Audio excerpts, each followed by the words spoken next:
Padmaja B J പിയിൽ ചേർന്നത് K മുരളീധരന് തീരെ ഇഷ്ടപ്പെട്ടിട്ടില്ല. മറ്റുള്ളവർക്ക് ഇഷ്ടപ്പെടാത്ത കാരണങ്ങളൊക്കെ അവർ പലതരത്തിലൊക്കെ പറയുന്നുണ്ട്. പക്ഷേ മുരളീധരൻ ഇനി എനിക്കിങ്ങനെ ഒരു ബന്ധമേ ഇല്ല എന്നാണ് പറഞ്ഞിരിക്കുന്നത്. പക്ഷേ പത്മജ സത്യസന്ധയായതുകൊണ്ട് മുരളീധരനെ അങ്ങനെ തള്ളി പറഞ്ഞിട്ടൊന്നുമില്ല. എൻ്റെ ചേട്ടനാണ്. പക്ഷേ അയാൾ 7 കൊല്ലത്തോളം കരുണാകരനെ നോക്കാതിരുന്നപ്പോൾ കരുണാകരനെ ഞാനാണ് നോക്കിയിരുന്നത് എന്ന് പത്മജ തുറന്നു പറഞ്ഞിട്ടുണ്ട്. മാത്രമല്ല, വലിയ പുത്രശോകം വന്നിട്ടാണ് കരുണാകരൻ മരിച്ചത് എന്നുള്ളത് നാട്ടുകാർക്കൊക്കെ അറിയാവുന്നതുമാണ്. മാത്രമല്ല, ഏതോ ഘട്ടത്തിൽ കരുണാകരന് എതിരെ പോലും ഈ പുത്രൻ കയ്യോങ്ങി എന്നൊരു കിംവദന്തി അക്കാലത്ത് പരന്നിരുന്നു. അതിന് പഴയ കോഴിക്കോട്ടെ കോൺഗ്രസ് നേതാവ് പി ശങ്കരൻ ദൃക്സാക്ഷിയാണെന്നും ഒക്കെ ആളുകൾ പറഞ്ഞിരുന്നു. അപ്പോൾ അച്ഛനുമായിട്ടുള്ള മുരളീധരൻ്റെ ബന്ധം തന്നെ അത്ര ശോഭനമൊന്നും ആയിരുന്നില്ല. ഇതോടുകൂടി പത്മജ വേറെ കുറേ കാര്യങ്ങളും കൂടി പറഞ്ഞിട്ടുണ്ട്. അതിൽ പറയുന്നത്, അവിടെ DCC പ്രസിഡൻ്റായിരുന്ന MP വിൻസെൻ്റ് പ്രിയങ്കയെ കൊണ്ടുവരാനുള്ള ചെലവുകൾക്കായി 22 ലക്ഷം രൂപ പത്മജയുടെ കയ്യിൽ നിന്ന് വാങ്ങി എന്നാണ്.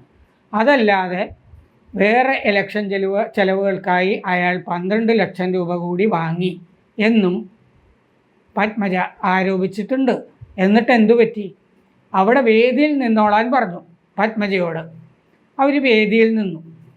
പ്രിയങ്ക വേദിയിൽ വണ്ടിയിൽ നിന്ന് ഇറങ്ങി വേദിയിലേക്ക് വരും എന്ന് പറഞ്ഞത്രേ ഈ MP വിൻസെൻ്റ്. പക്ഷേ പ്രിയങ്ക വേദിയിലെത്താതെ അവരുടെ വണ്ടിയിൽ അതുവഴി അങ്ങ് കടന്നു പോവുക മാത്രമാണ് ചെയ്തത്. അപ്പോൾ 22 ലക്ഷം രൂപ MP വിൻസെൻറ്റിന് പത്മജ കൊടുത്തിട്ടുണ്ടെങ്കിൽ അത് വെറുതെ പാഴായിപ്പോയി. ഇവർക്ക് അന്ന് അവിടുത്തെ DCCക്കും TN പ്രതാപനും പത്മജയെ തോൽപ്പിക്കണമെന്നും തൃശ്ശൂരിൽ കരുണാകരൻ്റെ പൈതൃക ധാരയെ ഇല്ലാതാക്കണമെന്നും ഉന്മൂലനം ചെയ്യണമെന്നും വലിയ ആഗ്രഹമുണ്ടായിരുന്നു. നമ്മൾ ഓർക്കേണ്ടത്, പത്മജ തൃശ്ശൂരിൽ നിന്നപ്പോൾ 946 വോട്ടിന് മാത്രമാണ് തോറ്റത്. എന്താണ് അതിൻ്റെ അർത്ഥം? കോൺഗ്രസ് കഴിയുന്നത്ര മറിച്ച് വോട്ട് ചെയ്തിട്ടുണ്ട് എന്നാണ് അതിൻ്റെ അർത്ഥം. ഇപ്പോൾ പത്മജയ്ക്ക് പാരവെച്ച ആളാണ് പ്രതാപൻ എന്നുള്ളത് പത്മജ തുറന്നു പറയുന്നുണ്ട്. അപ്പോൾ 4 കോടിയോളം രൂപയോ മറ്റോ ഈ പ്രതാപൻ തൃശ്ശൂരിൽ ചിലവാക്കി കഴിഞ്ഞതാണ്. പോസ്റ്റർ അടിക്കാനും മറ്റേ ചുമരുകളിൽ എഴുതാനും ഒക്കെ. ഇത് പ്രതാപൻ സ്വന്തം കയ്യിൽ നിന്ന് എടുത്തതായിരിക്കില്ല. പ്രതാപനൊരു മുതലാളി ഉണ്ടല്ലോ. ആ മുതലാളി കൊടുത്തതാണെങ്കിൽ പോലും ഇത് ചെയ്തില്ലായിരുന്നെങ്കിൽ പ്രതാപൻ്റെ കയ്യിലിരിക്കുമായിരുന്നല്ലോ എന്ന് ഒരു പൊതു സുഹൃത്ത് എന്നോട് ചോദിക്കുകയുണ്ടായി. അപ്പോൾ അങ്ങനെ പ്രതാപന് ഏതായാലും നഷ്ടം വന്നിട്ടുണ്ട്. അത് പ്രതാപൻ സഹിക്കാൻ സാധ്യതയില്ല. പ്രതാപൻ ഏതായാലും മുരളിക്ക് അനുകൂലമായി പ്രവർത്തിക്കും എന്ന് കരുതാനും വയ്യ. MP വിൻസെൻറ്റും തദൈവ. അപ്പോൾ ഈ അവസ്ഥയിലാണ് അവിടെ മുരളീധരൻ വന്ന് കയറിയിരിക്കുന്നത്. പിന്നെ മുരളീധരൻ്റെ വേറൊരു പ്രശ്നം എന്താണെന്ന് വെച്ചാൽ, സകല ഇസ്ലാമിക സംഘടനകളും, അത് സുഡാപ്പി ആകട്ടെ PFI ആകട്ടെ ഏത് ഭീകരരുമാകട്ടെ, അവരുമൊക്കെയായിട്ട് സഖ്യത്തിൽ ചേർന്ന് വടകരയിൽ സഞ്ചരിച്ചിരുന്ന ഒരാളാണ് മുരളീധരൻ. അപ്പോൾ അങ്ങനെ വലിയൊരു ശതമാനം മുസ്ലിങ്ങൾ തൃശ്ശൂർ മണ്ഡലത്തിലില്ല. അപ്പോൾ അതുകൊണ്ട് അത്തരമൊരു സഹായം അവിടെ നിന്ന് കിട്ടാൻ സാധ്യത കാണുന്നില്ല. അതുകൊണ്ട് അവിടുത്തെ ക്രൈസ്തവർ എന്തു ചെയ്യും, മുരളിയുടെ കൂടെ നിൽക്കുമോ എന്നതൊക്കെ കണ്ടറിയണം.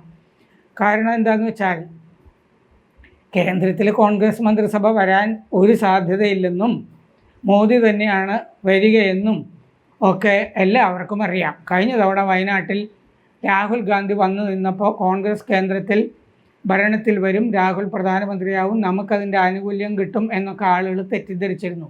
ആ തെറ്റിദ്ധാരണ ഇപ്പോഴില്ല.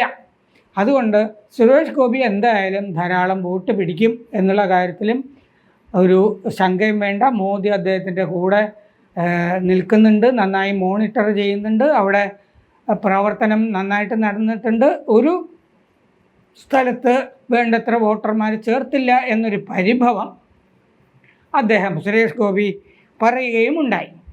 ഈ സർപ്രൈസസ് എന്ന് പറഞ്ഞ് 3 കാര്യങ്ങൾ കോൺഗ്രസ് ഇത്തവണ ചെയ്തല്ലോ.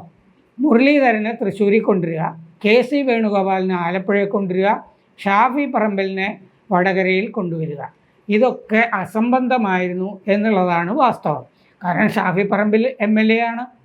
വെറുതെ അവിടെ ഈ ഷാഫി പറമ്പിൽ ജയിക്കുകയാണെങ്കിൽ, കാരണം എന്താണെന്ന് വെച്ചാൽ അവിടെ കുരുതി കൊടുക്കാൻ വേണ്ടിയിട്ടായിരിക്കും ചിലപ്പോൾ ശൈലജയെ നിർത്തിയിട്ടുണ്ടാവുക. ഇതിനു മുമ്പ് അവിടെ നിർത്തിയിട്ടാണല്ലോ P ജയരാജനെ തോൽപ്പിച്ചത്. അതുപോലെ തന്നെ പിണറായി വിജയനും അദ്ദേഹത്തിൻ്റെ ഗ്രൂപ്പിനും വേണ്ടാത്തയാളാണ് ശൈലജ. അതൊക്കെ അവർ പല വട്ടം തെളിയിച്ചിട്ടുള്ളതാണ്. മാക്സിസ് പുരസ്കാരം മേടിക്കേണ്ട തുടങ്ങി സ്ഥാനാർത്ഥിത്വം നിഷേധിക്കാൻ ശ്രമിച്ചിരുന്നു. അവർ ഫൈറ്റ് ചെയ്തിട്ടാണ് മട്ടന്നൂർ മത്സരിച്ചത്. അപ്പോൾ പിന്നെ ആ മണ്ഡലത്തിൽ TP ചന്ദ്രശേഖരൻ്റെ വികാരം, വീണ്ടും അതിൻ്റെ വിധിയൊക്കെ വന്ന വികാരമൊക്കെ നിലനിൽക്കുന്ന സ്ഥലമാണ്. KK രമ ഷാഫി പറമ്പിലിൻ്റെ കൂടെയാണ്. ഇനി അപ്പോൾ അങ്ങനെ ഒരു ഘട്ടത്തിൽ MLA ആയിരിക്കുന്ന ഒരാളെ അവിടെ കൊണ്ടുവരേണ്ട ഒരു കാര്യമില്ല. മുരളി അവിടെ തന്നെ നിന്ന് മത്സരിച്ചേനെ. തൃശ്ശൂരിൽ പ്രതാപനും അങ്ങനെ നിന്ന് പോയേനെ. ഇനി വേണുഗോപാലിൻ്റെ കാര്യം ഒന്ന് നോക്കൂ. വേണുഗോപാൽ രാജസ്ഥാനിൽ നിന്നുള്ള MP ആണ്. അയാൾ ഇനി അവിടെ നിന്ന് ലോക്സഭയിലേക്ക് ജയിച്ചു കഴിഞ്ഞാൽ എന്താണ് സംഭവിക്കുക? ഒരു രാജ്യസഭാംഗം ഇല്ലാതാവും കോൺഗ്രസ്സിന്. ഇനിയൊട്ട് അവിടെ നിന്ന് രാജ്യസഭ അംഗത്തിന് കോൺഗ്രസ്സിന് കിട്ടുകയുമില്ല. ഒരു സുവർണാവസരമാണ് സത്യത്തിൽ BJPക്ക് അങ്ങനെ കിട്ടുക. കാരണം എന്താണെന്ന് വെച്ചാൽ രാജ്യസഭയിൽ ഇനി 4 സീറ്റേ BJPക്ക് കുറവുള്ളൂ. അപ്പോൾ KC വേണുഗോപാൽ ഇല്ലാതാവുമ്പോൾ പിന്നെ 3 സീറ്റേ വീണ്ടും.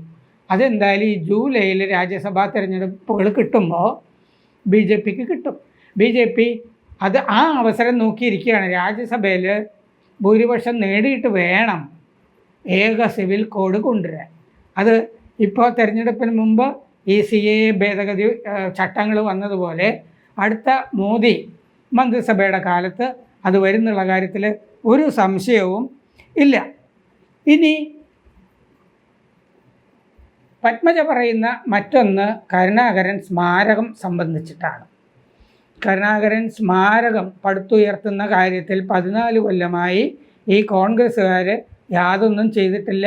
കുറച്ചെങ്കിലും പറയുന്നത് കേട്ടത് K സുധാകരനാണ് എന്ന് പത്മജ പറഞ്ഞിട്ടുണ്ട്. സത്യമാണ്. K സുധാകരൻ്റെ മുമ്പിൽ ഇക്കാര്യം പറഞ്ഞ് പൊട്ടിക്കരഞ്ഞിട്ടുണ്ട് പത്മജ. മുരളിക്ക് അങ്ങനെ ഒരു സ്മാരകം വേണമെന്ന് ഒരു നിർബന്ധവുമില്ല. കാരണം അച്ഛനുമായി അത്ര നല്ല ബന്ധത്തിലൊന്നും അല്ലായിരുന്നു മുരളീധരൻ. ഈ സ്മാരകത്തിൻ്റെ കമ്മിറ്റി ഒന്ന് നോക്കുക. ഈ സ്മാരക കമ്മിറ്റിയുടെ പ്രസിഡൻറ്റ് K സുധാകരനാണ്. വൈസ് പ്രസിഡൻ്റ് ആരാണ്? സാക്ഷാൽ K മുരളീധരനാണ് വൈസ് പ്രസിഡൻറ്റ്. അതിൻ്റെ ട്രഷററാണ് പത്മജ.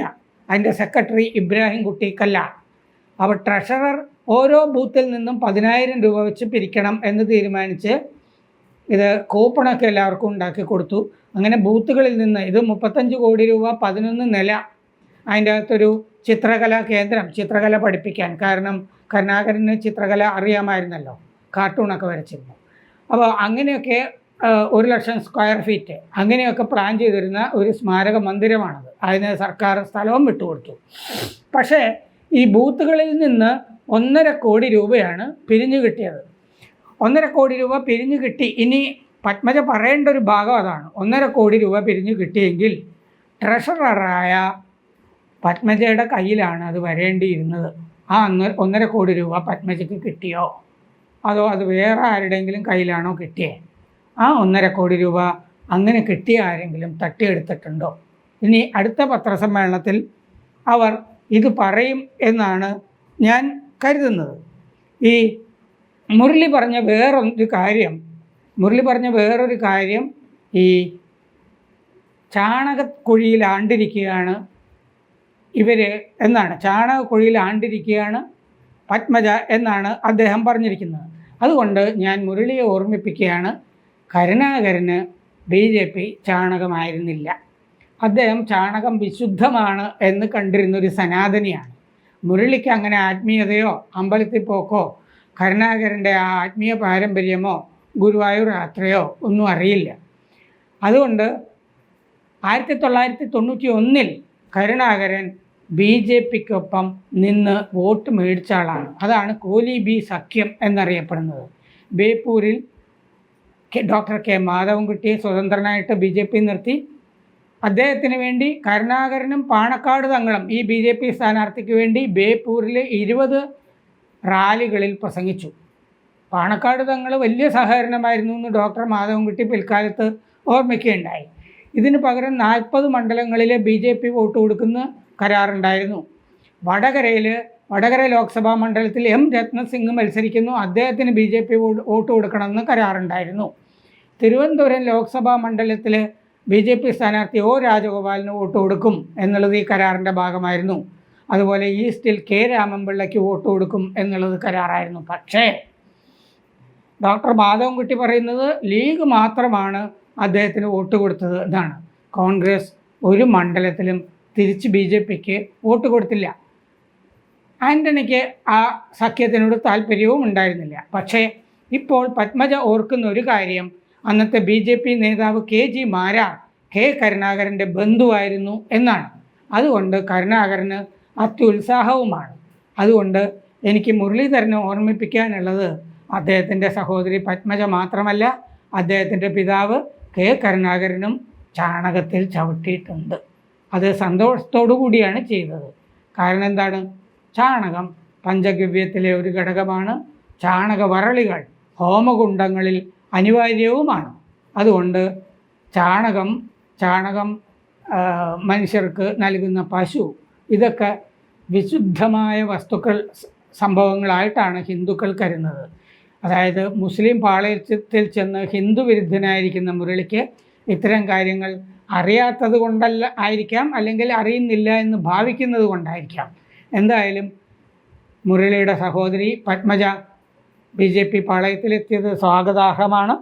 അവർ ഇടയ്ക്കിടയ്ക്ക് മുരളിയെ ഇത്തരം കാര്യങ്ങൾ ഓർമ്മിപ്പിക്കുക, അച്ഛനെപ്പറ്റി ഒരച്ഛൻ ഉണ്ടായിരുന്നു ചേട്ടാ എന്നിടയ്ക്കിടയ്ക്ക് ഓർമ്മിപ്പിക്കുന്നത് നല്ലതാണ്.